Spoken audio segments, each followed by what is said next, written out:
Chicken pakodi ఎలా చేయడం chicken కడుక్కోవాలి, తర్వాత కారం వేయాలి, తర్వాత అల్లం వెల్లిగడ్డ,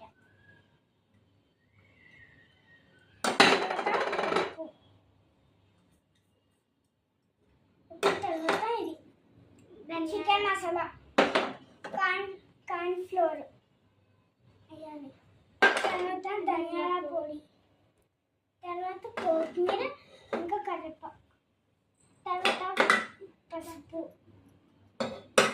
తర్వాత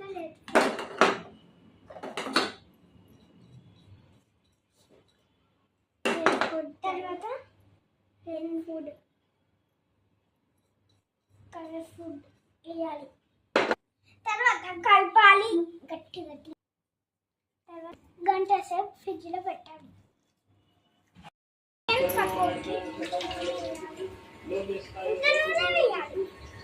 తర్వాత నూనె వేడి అయినాక ఫ్రిడ్జ్లోకి వెళ్ళి తీసుకొని చికెన్ వేయాలి.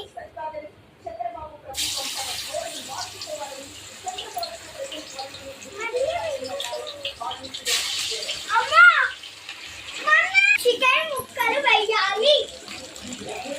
చికెన్ ఒకసారి చికెన్ కలుపుకొని కలపాలి.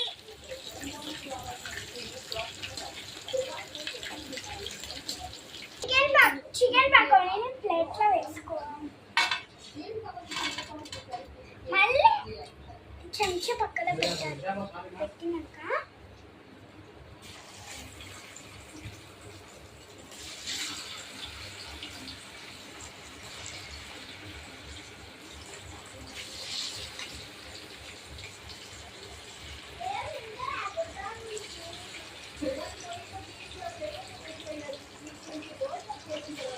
Chicken pakodi ready.